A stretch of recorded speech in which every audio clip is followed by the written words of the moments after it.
नमस्कार दोस्तों।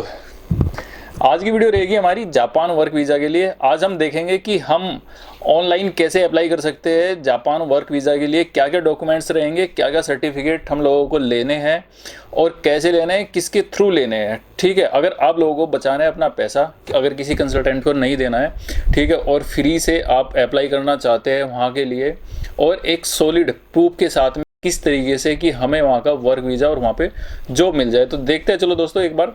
लेकिन उससे पहले मैं आप लोगों को बता दूं, जिन लोगों ने सीवी के लिए पेमेंट किया हुआ है, ठीक है, और जिनका सीवी डिले हो रहा है, तो वो डिले इसलिए हो रहा है कि जहाँ से भी जो सर्विस प्रोवाइडर है उनकी सिटी में लॉकडाउन चल रहा है अभी, ठीक है, और दोबारा वहाँ पे चालू हो गया है। कुछ केसेस थे जो काफ़ी बड़े हुए थे कोरोना के, तो इस वजह से दोबारा लॉकडाउन है और उनका ऑफिस भी इसलिए शट डाउन है। तो कुछ टाइम के लिए आप लोगों के जो सीवीज़ है वो डिले हो रहे हैं, तो पैनिक होने की ज़रूरत नहीं है आप लोगों को। आपका टाइम से नहीं मिला है तो 2-4 दिन लेट आपको सीवी मिल जाएगा। दूसरी चीज़ ये है कि जो भी सीवी सर्विस है, मैं आप लोगों को बता दूं, वो मेल मेरी पर्सनल नहीं है और वो उस सर्विस के लिए चार्ज करते हैं 1100। उससे पहले वे 2350 रुपीज़ चार्ज करते थे। मैंने रिक्वेस्ट की थी आप लोगों की वजह से ही कि अच्छा फॉर्मेट बना के दो आप एप्लीकेंट को, तो उन्होंने 1100 उसका चार्ज किया है। क्योंकि सबसे जो मेजर पॉइंट होता है, ठीक है, जो सबसे पहला जो स्टेप होता है वो आपका होता है सीवी की, सीवी आपका किस फॉर्मेट में है।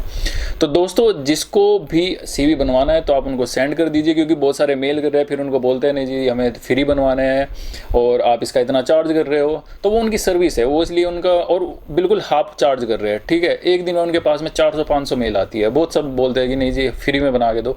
तो भाई 2 से 3 घंटे एक सीवी पे वो स्पेंड करते हैं, तो कौन बना के देगा।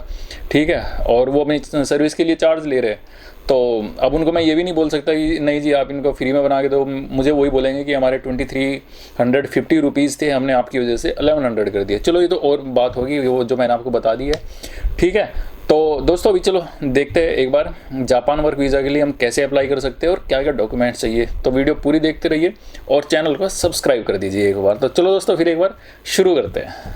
तो दोस्तों सबसे पहले जो पॉइंट आता है जॉब हम कैसे अप्लाई करें जापान के लिए। मैं आप लोगों को कुछ पोर्टल बताऊंगा ऑनलाइन, ठीक है। उन ऑनलाइन पोर्टल पे आप जाना, उन पे मतलब आप अगर इंटरनेट पे भी देखोगे तो बहुत सारे जॉब पोर्टल है, आप उन पे ऑनलाइन अप्लाई कर सकते हो। लेकिन मैं गिने चुने 4-5 आपको पोर्टल बता दूंगा, नीचे डिस्क्रिप्शन में भी मिल जाएंगे, ठीक है, आप उन पे अप्लाई कर सकते हो। लेकिन पहले वीडियो पूरी देख लो, उन पे जाने के बाद में आप ऐसे अप्लाई नहीं करोगे, क्योंकि स्टेप बाय स्टेप उनमें कुछ डॉक्यूमेंट्स भी होते हैं जो आपको चाहिए होते हैं अप्लाई करने के टाइम में और अप्लाई करने के बाद में। तो पहले वीडियो पूरी देख लो, उसी के बाद में फिर नीचे डिस्क्रिप्शन में आप वो सब जॉब पोर्टल पे जाके और उसके बाद में अप्लाई करना है। अब जैसे ही आप जॉब अप्लाई कर दोगे और वहाँ से आपका इंटरव्यू होता है और इंटरव्यू में अगर आप सेलेक्ट होते हैं तो फिर आपको चाहिए सर्टिफिकेट ऑफ रेजिडेंस। वो कहाँ से मिलेगा? वो मिलेगा आपको जो पोर्टल है उन्हीं के थ्रू, वहीं से आपको लिंक मिल जाएगा, वहीं से आप अप्लाई कर सकते हो। ठीक है, अगर आपकी जॉब कंफर्म हो जाती है तो उसके थ्रू ही बहुत सारे ऐसे वहाँ पे कंसल्टेंट है जो रजिस्टर्ड है, उनके पास में आपकी पूरी डिटेल पहुँच जाएगी। कुछ अच्छे जो वहाँ पे रेजिडेंशियल है या पीजी है, बहुत सारा स्टेप होते हैं उसमें, ठीक है, उनके थ्रू आपके पास में कंफर्मेशन भी आ जाएगी कि हाँ भाई इस एरिया में है, ठीक है, और इस एरिया के नज़दीक में ही आपकी जॉब है, यहाँ पे ये सब चीज़ें हैं, यहाँ पे आपका रहने का हो जाएगा। जैसे ही आप कंफर्म कर दोगे और जहाँ पे आप रहोगे जो भी उसका ओनर होगा, आपको रेजिडेंस का जो सर्टिफिकेट है वो आपको मिल जाएगा। उसी पोर्टल के थ्रू आप उसको अप्लाई कर सकते हो। जितने भी जॉब पोर्टल है जो मैं बता रहा हूँ वो, या जो भी आपको मिलेंगे जापान में, ठीक है, उसके लिए, ठीक है, उसके थ्रू आप अप्लाई कर सकते हो। लेकिन अगर इसके अलावा आपको कंपनी ही सब कुछ प्रोवाइड करा रही है, आपका अकोमोडेशन आपको कंपनी दे रही है, तो आपको फिर उसकी कोई आवश्यकता नहीं है, वो कंपनी ही आपको वो सर्टिफिकेट प्रोवाइड करा देगी। दूसरा चाहिए इसमें सर्टिफिकेट ऑफ एलिजिबिलिटी। ये कहाँ से मिलेगा? ये जो जापान की मिनिस्ट्री ऑफ जस्टिस है ये मिलेगा आपको वहाँ से।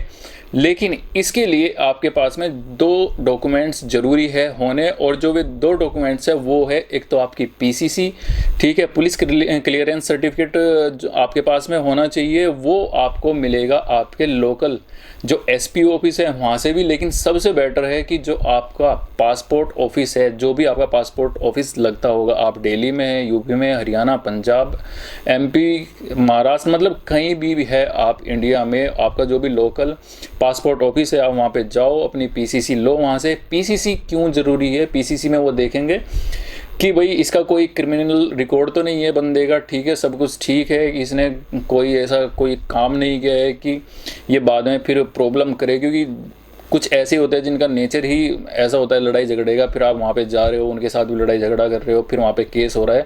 तो सब चीज़ों से बचने के लिए, और ये आपके लिए भी अच्छा है, वो पीसीसी सर्टिफिकेट मांगते हैं। सेकंड मांगते हैं वो आपकी मेडिकल रिपोर्ट। मेडिकल रिपोर्ट भी आपको मस्ट है, ठीक है, आपका मेडिकल होना, और उसकी जो मतलब ये देखते हैं किसी को कोई मेजर प्रॉब्लम तो नहीं है, ठीक है, कि आप वहाँ पे जाओ, किसी के साथ रह रहे हो या कंपनी में काम कर रहे हो और आपकी बीमारी से वो बंदा भी बीमार हो जाए। और वैसे भी ये टाइम तो अभी मेडिकल जो रिपोर्ट है वो बिल्कुल मस्ट हो गई है, पहले भी मस्ट थी लेकिन अब तो मतलब कोई चांस ही नहीं है। अब तो हर एक टेस्ट के साथ साथ में आपको जो कोविड-19 है उसका भी टेस्ट के लिए वो रिपोर्ट भी आपको सबमिट करनी पड़ेगी। सर्टिफिकेट ऑफ एलिजिबिलिटी जो आपको मिनिस्ट्री ऑफ जस्टिस से मिलेगा, अगर आपका सब कुछ काम हो जाता है और आपको वो सर्टिफिकेट चाहिए तो उसका लिंक भी आपको नीचे डिस्क्रिप्शन में मिल जाएगा। आप वहाँ पे जाओ, उसको चेक करो, ठीक है, उसके थ्रू आप अप्लाई कर सकते हो वर्क वीज़ा, ठीक है। ये सब होने के बाद में फिर जो आपको वर्क वीज़ा है, वो जो कंपनी आपको हायर करेगी आपको एक कॉन्ट्रैक्ट भेजेगी, ठीक है, और वो कॉन्ट्रैक्ट में आपको क्या करना है वर्क वीज़ा के लिए, वो कॉन्ट्रैक्ट आपको ध्यान से देखना है। बहुत सारे लोग क्या करते हैं कि कॉन्ट्रैक्ट आ गया जल्दी जल्दी में, भाई मतलब इतने एक्साइटमेंट होता है उनके अंदर में ना, ठीक है, इतने एक्साइटेड होते हैं वो लोग कि बस आया, प्रिंट आउट निकाला और साइन करके दे दिया। नहीं, अब सपोज करो अगर आपकी सैलरी वहाँ पे बहुत अच्छी खासी है और उन्होंने आपको कुछ भी ऐसी सुविधा प्रोवाइड नहीं कराई है, ठीक है, अकोमोडेशन नहीं है आपका, उसमें दुनिया भर के चार्जेस है, टैक्सेस है बहुत सारे, ठीक है, तो पता चला कि जितनी आपको इतनी सारी सैलरी मिल रही हो तो सब कुछ आपके टैक्सेस में जा रहा है, तो आपको बचेगा क्या? तो उसको आप 1 दिन लो, 2 दिन लो, 4 दिन लो, ठीक है। कॉन्ट्रैक्ट में टाइम होता है 7 दिन, 10 दिन, 15 दिन, 20 दिन की, इतने दिन तक ये वैलिड है। 1 दिन लो, 2 दिन लो, आप 4 दिन लो, 5 दिन लो, ठीक है। अगर आप अच्छी तरीके से नहीं पढ़ सकते हो, ठीक है, किसी से ट्रांसलेट करा के उसको पढ़ लो, लेकिन सब कुछ उसमें क्या क्या लिखा हुआ है वो पूरा देखो, उसके बाद उसको साइन करके वापस कंपनी को आप भेजो। ये आपके लिए बहुत अच्छा रहेगा ये स्टेप। और ये यहाँ के लिए नहीं है, आप कहीं भी जॉब कर रहे हो, आप चाहे इंडिया में, पाकिस्तान में, आप डोमेस्टिक अपनी कंट्री में भी आप जॉब कर रहे हो या बाहर जॉब करने के लिए जा रहे हो और आपको मिल रहा है कॉन्ट्रैक्ट लेटर आपका, वो आपको बहुत ध्यान से पढ़ना चाहिए। उसमें आगे जाके आपको प्रॉब्लम भी हो सकती है, उसमें कुछ हिडन ऐसी चीज़ें होती है या कुछ ऐसी चीज़ें आती है उसमें कि आप नहीं पढ़ रहे हो, उसमें एक्साइटमेंट में आप उसको साइन करके भेज देते हो, फिर पता चलता है कंपनी बोल रहे हैं नहीं जी आपके कॉन्ट्रैक्ट में ये लिखा हुआ है तो आपको ये करना ही पड़ेगा। तो ये मस्ट है कि आप उसको अच्छी तरह पढ़ो। नेक्स्ट है जो हमारा, वो है हमारी जो स्टेटमेंट है, ठीक है।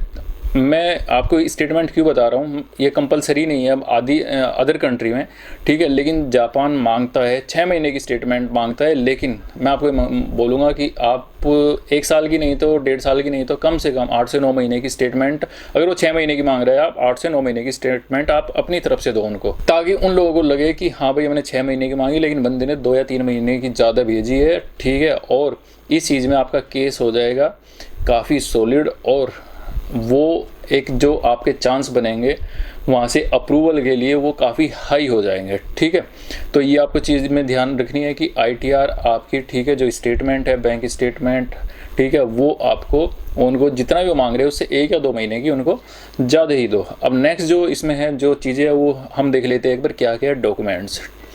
अब डॉक्यूमेंट्स में क्या चाहिए, एक तो आपके जो एजुकेशनल सर्टिफिकेट है आपके, चाहे हाई स्कूल है, 12th है, ग्रेजुएशन का है, आपका मास्टर डिग्री या टेक्निकल डिप्लोमा कोई भी है, आप जिस चीज़ से भी रिलेटेड है आपका, ठीक है, उसके सर्टिफिकेट होने चाहिए। आपके पास में फ़ोटो होने चाहिए वाइट बैकग्राउंड के साथ में। एक आते हैं ग्लोसी, एक आते हैं मैटी आपका होना चाहिए। एक जो स्टैंडर्ड होता है, ठीक है, 3.5 सेंटीमीटर, ठीक है, जो पासपोर्ट साइज़ होता है आपका फ़ोटो, वो एक स्टैंडर्ड साइज़ होना चाहिए। 10 से 12 फ़ोटो आप करा के रख लो ताकि आपको ध्यान भी रहे कि 1-2 फ़ोटो आपके पास में एक्स्ट्रा बच भी जाए, आपको याद भी रहेगा कि कौन सा फ़ोटो मैंने आप इस जॉब के लिए ये वाला फ़ोटो मैंने दिया है या ये फॉर्म पे या स्कैन करके मैंने भेजा है। तो दोस्तों ये थी आज की वीडियो, और अपना ध्यान रखो, ख्याल रखो, मिलते हैं नेक्स्ट वीडियो में। चैनल को सब्सक्राइब करते रहो। तो इसी के साथ में दोस्तों जय हिंद।